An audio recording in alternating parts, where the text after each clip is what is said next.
Okay, so I don't have much else to do since I had a heart attack a couple days ago, but to sit around. They want me to sit around the house so I can shoot a video and do like a little rant or talk or whatever you guys worry about. Yes, I had 99% blockage. I had a stent collapse and I had to get that fixed. So anyway, it's going to take a couple of days before I can ride a mule because I've got a hole in my leg where they went in through my femoral artery to put the stent in. So if it breaks open, it's not a good thing to have happen.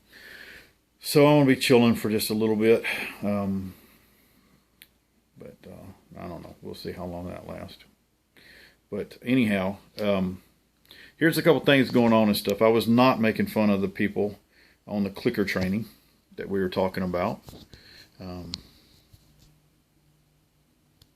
think that's a very good idea. If your goal is to spend an entire year before you can brush your mule, I think that's awesome. I think that's exactly what you should do. And I think I think that's good that they have a reality of what they want to do. Now, if it's somebody, that wants to ride your mule and use your mule, it's probably not the right attitude or the right way to go about it. I had a buddy that when we had that mule, Jerry Lee, that had stomped me down and busted my ribs and all that stuff when we first got him. After I got him where you could ride him and handle him and brush him and all that, he wanted to do a little more groundwork on it. And he had read and studied and did all the YouTube videos and read the books on clicker training and thought it was the most awesome idea and he was going to fix it. And he had some success with that. He got where he could click and Jerry Lee would eat out of his hand. And he got where he could brush Jerry Lee. Now, when he got on Jerry Lee, he threw him down, stomped him, and almost killed him. And luckily, he's 300 pounds and 6'5" and a professional fighter. And so he did survive it and was able to bring it back to me so I could finish it out.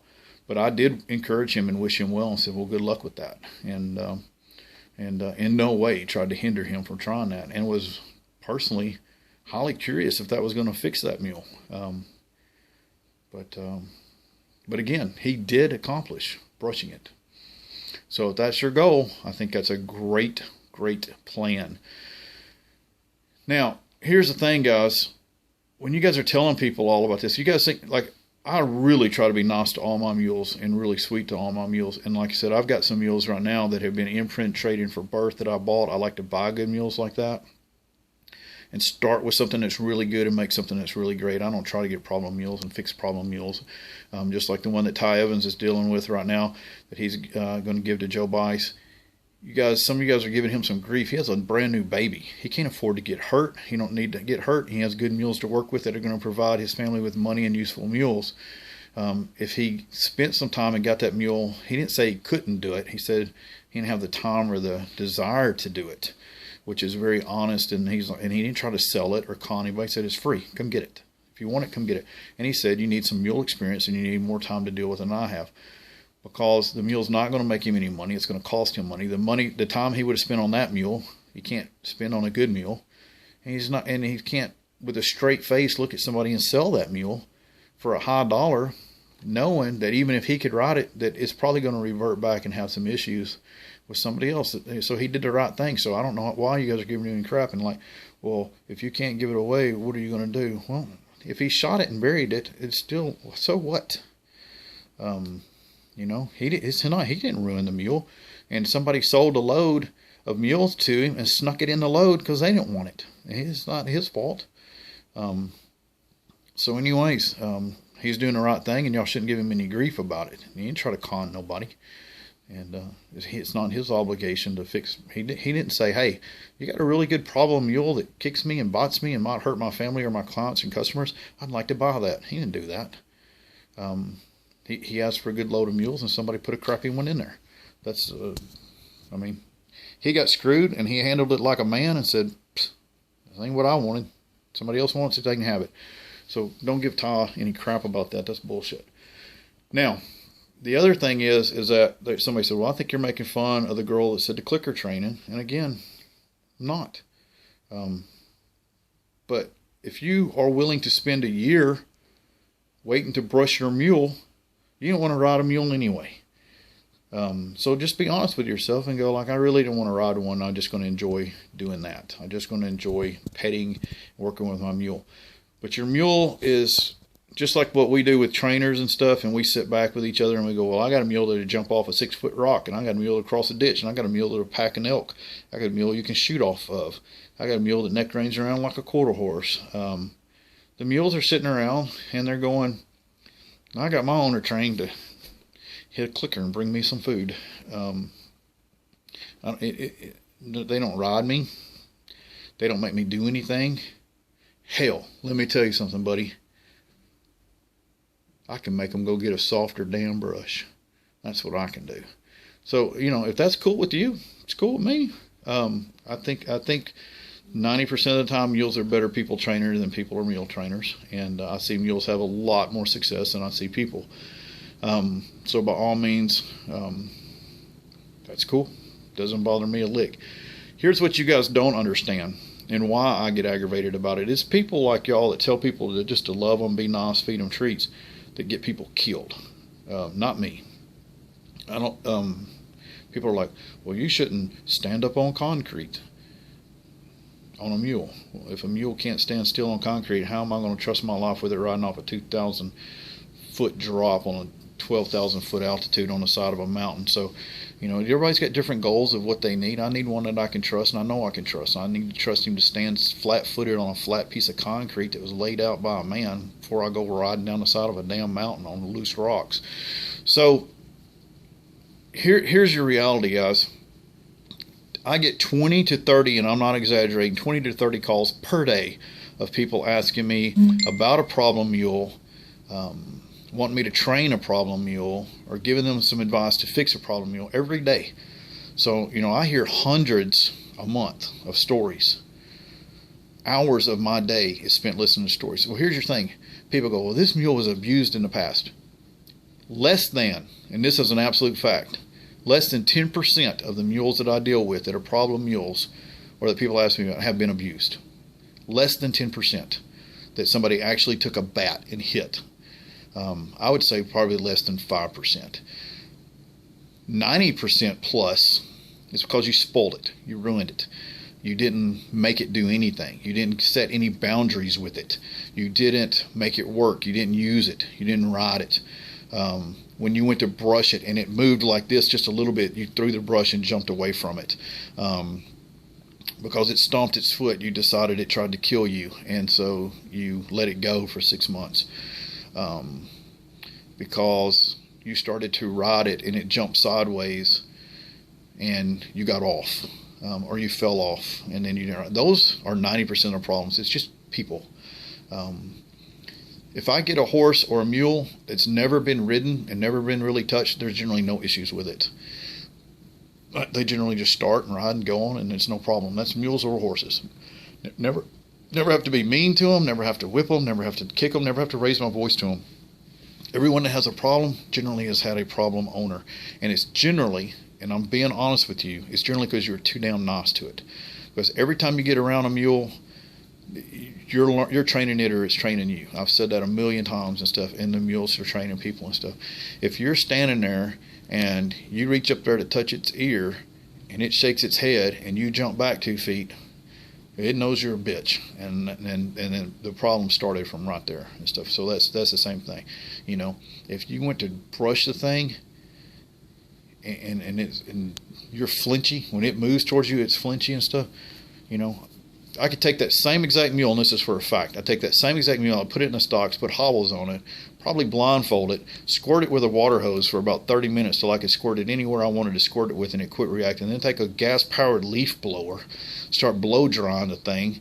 And by the time I got done doing that, within an hour, when I went to just brush it with a regular brush, it would be ecstatic about it. And I could brush it anywhere I wanted to brush it. So there's your reality and stuff. You could do that for a year, or you could do that and be done in an hour. But hey, whatever works for you, that's fine. Now, when people are talking about training with mules and stuff, just like this lady, we said, with the mules in New Mexico, everybody said, oh, it's no problem to train a 4-year-old stallion mule that's half Clydesdale. It'll be easy, and then nearly gets killed and gets busted up, put in the hospital, and people that try to help her get put in the hospital, and the mule has to be shot by a gun.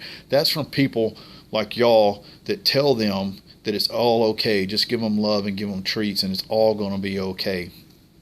It's not realistic. It's irresponsible, and it's cruel. It's cruel to the people. Now you've got that lady. You think that lady's going to be a mule person now? You think she's going to go out now and want to be one? You think that her neighbors and people that dealt with that mule are going to go, I think I'm going to go get me a mule. No. And you know why? It's not because of people like me. It's because y'all told her to go feed it treats in a stall and make friends with it. And when you run out of treats, it tried to kill her. Now, see, that's on you. And you should feel like crap. I don't feel like crap about it. Everybody on our website that told her don't do it, but you guys said, oh, it's no problem, no problem. Feed it some treats, no problem. It'll love you. Why? Why would it love you because you gave it an apple? That makes no sense. It just means it won't be hungry for a little bit. You got to know where you are and what your skill thing is. It's just like when I taught martial arts and stuff, and I'd have some little 115-pound college girl come and go, well, what if somebody jumped out and attacked you? What would you do? Well, I'd probably kill them, and I'd probably be successful at it because I grew up with an abusive father. I did martial arts my entire life. I went to the military. I joined an anti-terrorist team. I become an expert with weapons. I become expert with explosives. I spent my life dedicated training with the best weapons masters in the world in martial arts, and I trained professional cage fighters to beat people up in a cage. I'm 200 pounds. And 6 foot tall. You're 115 and a little college girl, and you've done nothing your entire life. You're going to probably get raped. So what I would do and what you'd do is not the same. You need to learn some environmental awareness and how not to get yourself in that situation in the first place, and by all means try to do some self-defense. But it would be highly irresponsible of me to tell you, hey, jab them in the eyes, kick them in the balls, it's all going to be okay. Just run on out there and shake your little butt, and it's going to all be okay if you can just do these 3 simple moves and sign up for my 2-week course and you'll be fine. No, that's bullshit. Get a gun, get some mace, get a stun gun. By all means, get in shape and get physically attributes. But they select out the weakest targets, and if they thought you were a threat, they'd got more people or better weapons. So if the thing is don't get attacked in the first place. And the most important things are, park your car in a well-lit area, be aware, look around, have a buddy go out with you, just freaking keep your head about you. Same thing with the mules and stuff. It's the same thing and stuff. You don't put yourself in a situation where you're going to get kicked. Be aware the thing might kick you. And but the same thing, if you're walking around like you're scared shitless, you walk around and you look like the weakest people out there, well, you're the one that's going to get attacked. You're the one that's going to get raped. They're sitting around waiting, and they're looking who's the weakest. Same thing with a mule. If you go out there and you have a real commanding presence and a leadership role, it's probably not even going to try you. If you go to brush it and it dawns on you that the correct answer is to get a softer brush, you're the one that's going to get raped. You're that person. Look in the mirror. You're that person that's going to get mugged and raped. You're that person who's not going to ride that mule. And be realistic with it. Get yourself a miniature pony and a bodyguard, a gun, something. I don't know. And that's not me being mean. That's me being realistic. So, again, listen to all these problems and all these people. And wears on you. It wears on you to hear, I get calls every week. Well, I got hurt by this, and I got hurt by this, and my mule did this. You guys aren't getting the amount of phone calls I'm getting. 99% of you don't get the amount of phone calls I get telling me that I got put in the hospital, or this did this, or my kid got hurt, or my wife got hurt, or I bought my wife this mule and I wanted her to be a mule person. Now she's in the hospital with a broken pelvis. Well, I hear it all the time, and I'm like, why did you buy a mule like that? Why did you buy one? Why did you treat it like that? So, why? Like, not making fun of you, I'm just like, seriously, like, why do you have a mule you can't brush? I don't understand that. Does that logical to people, to have a mule that you can't even brush? Come on. So again, it's not me, and it's not my buddies, and then everybody keeps saying, well, I would just do this, and it takes time and patience. It doesn't take time and patience. If you have skill, give it to me. It'll be fine. I don't beat this thing to death or anything like that. I don't do that. It's not going to accomplish nothing. Nobody's seen me do nothing in no video that left a hair off of a mule. You never see me take a whip. I don't even own a whip. We got a little buggy whip that hangs up on the wall that my boss has, and I very rarely even touch one with a damn little buggy whip. But I sure as hell ain't hitting nothing with no board or 2x4 or a chain. I mean, that stuff ain't even around our stuff, you know. Hell, my boss is like the head of PETA down here. You know, that's the reality. She's got the damn dog shelter. You can't hit nothing around my barn. So, you guys have a distinct issue with not dealing with reality. And the thing is that you guys are telling people that don't know anything that this is the right answer as if it's a fact. And people that are scared and timid are trying this, and they're getting hurt. And they're getting hurt bad. And mules are getting shot and left bleeding in the snow because of bad advice that you're giving them. And you think that you're doing a mule a favor by telling people to be nice. You think you're trying to tell people to do things, but you're not dealing with reality. And it ain't cool. And it ain't nice.